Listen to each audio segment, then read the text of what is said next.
의원님 질의해 주십시오. 네, 박상영 증인 앞으로 나와주세요.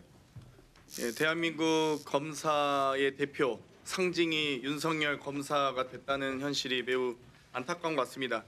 박상영 검사는 교도관들에게 자신의 지시를 따르지 않을 경우 공무집행 방해, 직무태망으로 기소하겠다고 협박하신 적 있습니까? 없습니다. 네, 상부에 보고하면 공무상 직무누설로 기소하겠다고 협박한 적 있습니까? 전혀 없습니다. 네. 보통 출정을 하면 보통 구치감으로 이동해서 식사를 하죠. 평일에는 그렇습니다. 예.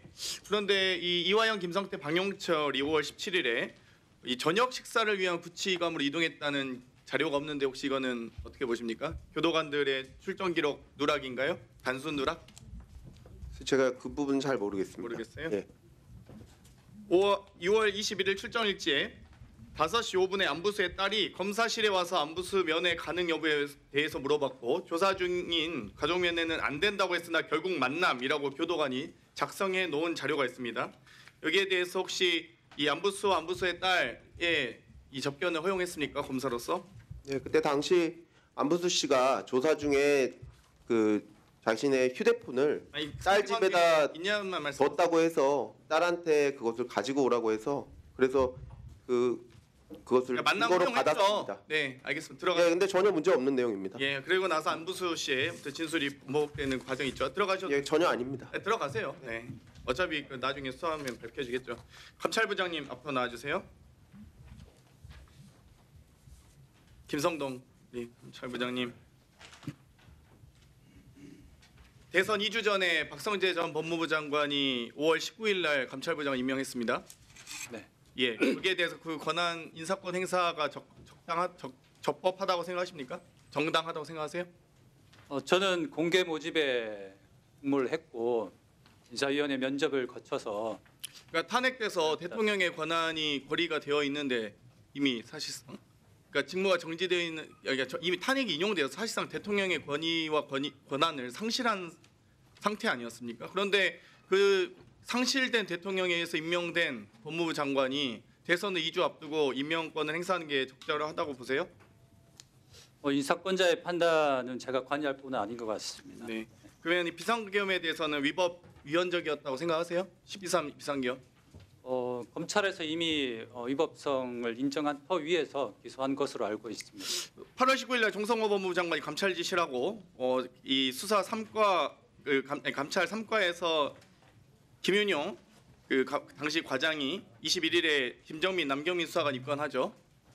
그렇죠? 네, 그렇습니다. 근데 이 남경민 수사관이 감찰 3과에서 저를 불러주시기만을 기다리고 있었는데 단 한 번도 저를 불러서 대면 조사 않으신 채 하루 만에 피의자로 입건되었습니다. 국민들께서 보시기에도 매우 불공정할 것이라고 생각합니다라고 하는데 거기에 대한 입장 있으세요?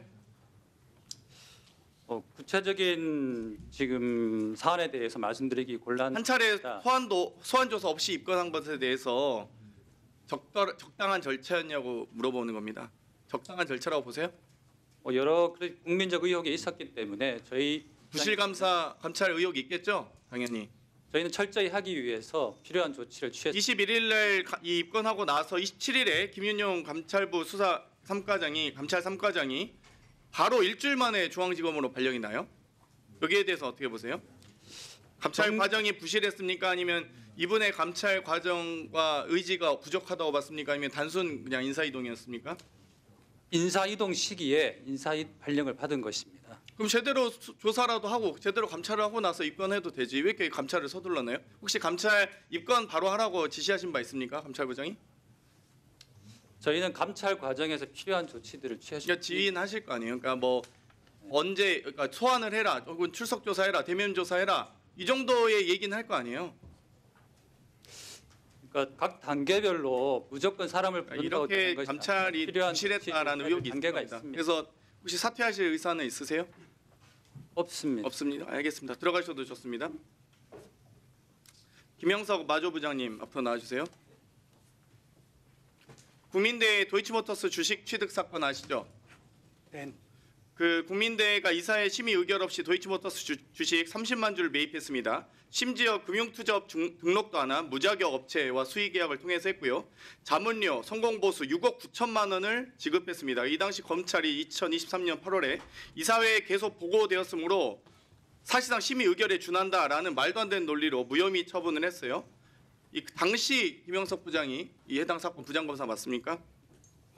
제가 담당하지 않았습니다. 담당은 아니셨고요. 부장은 맞습니까? 해당 수사에? 그러면은 이 당시 이 해당 이 사건에 대해서는 그러면 관여한 바 없으시고요? 알겠습니다. 들어가셔도 좋습니다. 여기에 대해서 사립학교법 제16조의 학교 법인의 예산결산 차입금, 재산의 취득 처분과 관리에 관한 사항은 심의 의결 사항입니다. 차장님 그렇지 않습니까? 예. 예.